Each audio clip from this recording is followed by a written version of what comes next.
This would, of course, first need to start out with a shout out to taxpayers. If you don't, I guess get back on your couch or whatever. But taxpayers, this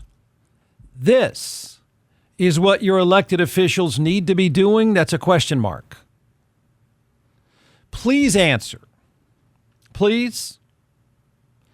Can you answer why this is the business, the domain of your elected lawmakers? How in the world you could be driving down the road and say, you know what I need my lawmakers to do? This. You can also say to yourself, and listen to it closely, you can ask yourself, and I think it's pretty reasonable, what does this have to do with you? How someone you vote for, put in office, how does this affect you? Exactly what is it going to do for you? You know, high school sports, for the flaws, and there are plenty, but I think for the most part, people are sincere. I think for the most part, they want it to be on the up and up. And I think for the most part, they want it to be a healthy experience. No, it's far from perfect, but I don't think it's awful. It had rules until this. This is not going to end well. Okay? Prepare yourself for the bad stories. So God, I'm so sick of the term. I'm sick of it. What name, image, and likeness has turned into with college football is absurd. It's not at all what it was supposed to be. It's been hijacked by rich people, and it's just, the way it is now. And I think I might be the only person that has noticed this. Just to be clear one more time, when you hear it over and over again, I think it's a terrible catchphrase. It was supposed to be legitimate marketing agreements based on a court case between a company compensating an athlete for their pitch, their ad, their image. It had nothing to do with handing you a sack of cash. That's not what the case was. Okay, it's turned into slush funds, right? Okay. It's so upside down in college sports now. Trump is involved, and that's when you know things are upside down. It will only get worse, probably. But it's lawless, and now your lawmakers think it's a good idea to introduce the exact same concept to high school. Got it?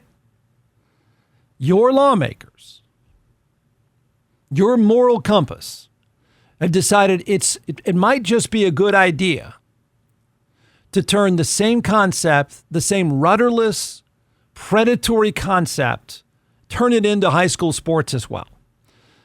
So here goes. This is a Ron Burgundy. I don't know which channel this is in Houston, but this is a station in Houston with a Ron Burgundy story on the immediate future of high school sports. NIL, name, image, and likeness, has changed the game, giving college athletes an opportunity to profit from their fame. Texas legislators are now considering giving that same right to high school athletes. The measure would lead to some big money for students and big change for the entire state. Volleyball is definitely a year-round thing. A year-round thing 17-year-old Hallie Thompson has become exceptionally good at. Hallie is medaled playing for Team USA's under-19 team. She was selected to play on this summer's under-21 team and hopes to make the U.S. Olympic squad in 2028. It is 100% a goal of mine that I can foresee being attainable because of the pipeline and the opportunities that I've earned. 5 members have moved for a record. But Texas lawmakers could help her and other high school athletes strike gold long before then. Get ready because it's coming. 2 bills are working their way through the state legislature that would alter the landscape of Texas high school sports, like we have seen in recent years at the college level.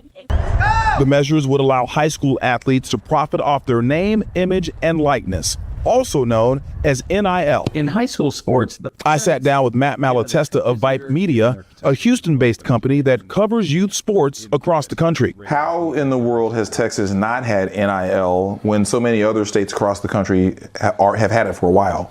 Well, the UIL is such a huge, powerful entity in the state of Texas and throughout the country. There's so many things that go into it. They want to do it right the first time. Go! and they want to do it right because of the money. All right, that's enough. I wish one of you guys would interview me. I dare you. I dare you. Ron Burgundy, I dare you. What a fluff piece. Jeff, how can you be opposed to somebody earning a living? They're not earning a living. Tell me what, let's see. Don't laugh. You're in debate club. How are you different? You're in band, you're in choir. How are you different? Since when did this become a transactional job? I'd like to see the W-2 or the 1099. Until then, it's not a job. It's a slush fund. You are crazy. Now, I mean, the taxpayers, you don't care. You don't care if some family ends up fighting with each other. You don't care if some agent who's fake, some friend of an uncle, hits them up for 30%, basically predatory lending. You don't care. I know that. It doesn't matter to you. But you ought to ask yourself at the taxpayer level, why in the world would someone that I put in office get involved like this? Because I have a series of questions that I don't think anyone wants to answer. This is a terrible idea. And it's pointless. Tell me I'm wrong. Feel free to disagree. It is absolutely pointless. Cannot be in the scope of work. And I know politicians now, because of the way we vote and our directionless voting and our misplaced job description for politicians, my opinion, we suck as managers of politics. So that's why stuff like this happens. How in the world is this the job description of somebody in politics? Answer, please. So you would say, okay, Jeff, but I heard the Ron Burgundy's interview some people that think this is neat. Okay. How can you have a problem with a high school kid having a job? Is that what we're going to call it? Is that what we want to pretend? Because I'll pretend with you for a second. So let's pretend that's what this is about. Okay. High school kids can have jobs. College students can have jobs. I would like to think most people have jobs. You can wash cars in high school. You can babysit. You can park cars. You can sweep floors, whatever. Whatever a high school kid wants or needs to do to be paid. Here's a concept for everyone. You ready for this one? Are you paid for services rendered? Can someone give me the definition of paid for services rendered in the fake issue of name, image, and likeness? What exactly are you paid for? So it's not a job. You're a jackass if you want to call that a job. You do know how this is going to turn, right? You don't. Okay. What services are rendered in this? Do you get paid by winning the 400 meters? Do you get paid by passing for 300 yards? Exactly what are the services rendered that makes you think lawmakers should swing the door open for a bunch of high school kids pushed by their dad, uncle, friend, neighbor into this with an agent on the phone who's not really an agent by real description and promises them they're going to make $500,000. What is the service rendered? Are these 1099 employment deals? Are they W-2s? Exactly who's defining this thing? You know, kind of like we did in college football too. What job is paying a high school football player? Because I hate to break it to that girl they interviewed for volleyball. That's not what this is about. You're not what this is about at all. In fact, if this keeps moving forward, your scholarship opportunities are going to be less and less. Because it's not about you. It's about sugar daddies getting involved with football players. It has nothing to do with volleyball players. They could give a flip. The legislators who are apparently opening the door for this could give a flip about your volleyball game. But you know what they do care about? A rich guy with a skybox who wants to buy some football players. How you get a hold of those players is going to be the racket that turns these families upside down. Okay? I can explain. They don't care. You may not care, but this is a really bad idea. There's no reason to do it, except if a rich guy told you to, because he wants to buy some players. He wants to dupe a family. He wants some agent to practice predatory lending and take 25%. When the NFL, they don't operate anything like this. You'd get run out of the NFL if you operated like this. So, okay. But here's just ethically, And I know we don't have any ethics anymore and certainly wouldn't turn to the legislature to have those. But think about this argument ethically.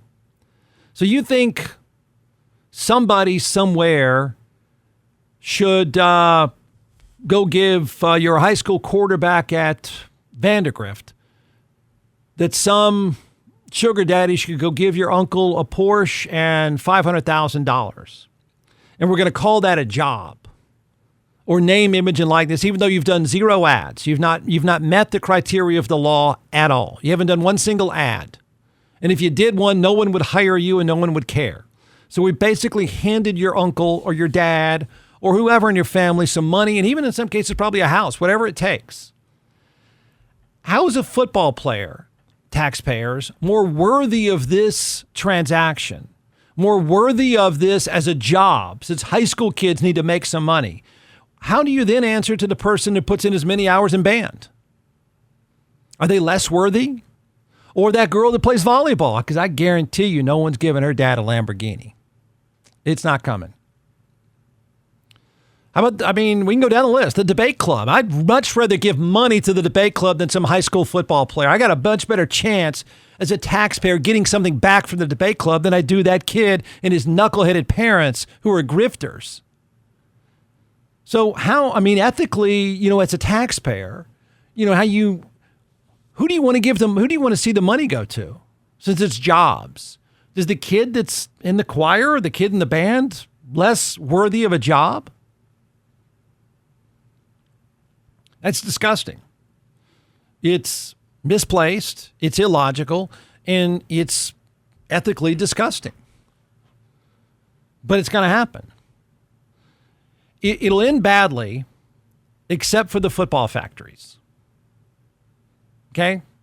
Because the investment is so small for them, it doesn't matter. So it will not end badly for the football factories. It won't. So they want to own teenagers, or they want, let me tell you how these transactions will go down. How they used to go down when it was illegal and how they're going to go down now. And then you can decide if you think it's a great idea and it's going to end well for families. So sketchy people will call themselves agents. They won't be. They won't be registered. They couldn't pass a single legal test if you gave them half the answers. But sketchy people will call themselves agents. There are no rules, no accreditation. It's completely unlike the NFL. And so they'll throw a big net out there, make a bunch of cold calls, and they'll promise a kid's family a big deal, okay? They may or may not disclose their fee or commission, which is triple what they do in the NFL, okay? The NFL would run you out of business. You couldn't even have a conversation with a player in the NFL throwing around predatory lending practices like 25, 30%. And so they won't disclose that probably. They'll then shop that kid around, or his dad or his uncle, whoever's close, whoever's willing to do the deal. And you throw him a little scratch, help him out here or there, bail him out of a problem. That's the way it used to work when organized crime members got involved in college football. This is exactly how it was set up. And so then they'll shop them around to college programs. So the colleges don't really have to do that much sugar daddy stuff themselves. They'll just say, hey, we got a call from so-and-so who says he can represent so-and-so quarterback. His dad likes us. We already fronted him a car. You guys want him? You like him? Yeah, he's a good player. We had him rated 5th on our board. How much? $650 plus you got to get the dad out of a court case. Done. Pay him. There. And then they'll call another 30 guys. And they'll cold call and cold call and cold call. And then grease whoever family member they need to get them in the fold. Then you can charge them 30%. Because these people involved have no idea what they're getting into. None. No idea. It ends badly. You're not going to care. You're going to drive and go to business. Football factories aren't going to care. They're going to operate. Whoever walks in their doors that they pay either plays or they get rid of them. So there's going to be this wasteland of relatives and friends and players who are wrecked and or forgotten and or get involved with somebody who fronts them some money and stuff and they can't pay them back. See, that's the next level of all this stuff because I've seen it countless times. When you can't pay back the sketchy people, it becomes a real problem. Right? Now, if you're good enough to play at a football factory, they'll bail you out of that. But a lot of times, guys hurt a knee, don't have a good season, get arrested, whatever. They're not able to pay them back. Look out. Be careful what you ask for. So every element of this has nothing to do with the court case, and has nothing to do with advertising, and has nothing to do with marketing deals. It has nothing to do with business at all. None of it. Well, I shouldn't say none. Maybe there is somebody there's probably some great looking kid that can do some, I don't know, some sunglasses or something. Who knows? But every element of the sugar daddy relationship college football is in now, every slimy part of it, rudderless part of it, just take that and go 10x in high school sports, 20x in high school sports. Families and friends are going to come out of the woodwork with a handout. And a lot of times they'll get it. And then when it doesn't work, they're in real trouble because somebody wants their money back. It's going to be predatory. You could say it's predatory with high school guys. They don't know anything about money either. But this is even worse. Like, how low do we want to go? Do we want to go to fifth grade too? Like, where would you like to take this? Is there a line that you cross? I just don't quite understand if you're going to say, well, Jeff, they spend a lot of time on their sport. I'll bet you that band member spends a lot of time on theirs too. They're a much better investment for you. If we wanted to go hand over money to high school kids, why don't we pay them for grades? The worst investment you can make as a taxpayer would be a high school football player. It's the worst. I can find 99% of the other students are probably a better investment for you.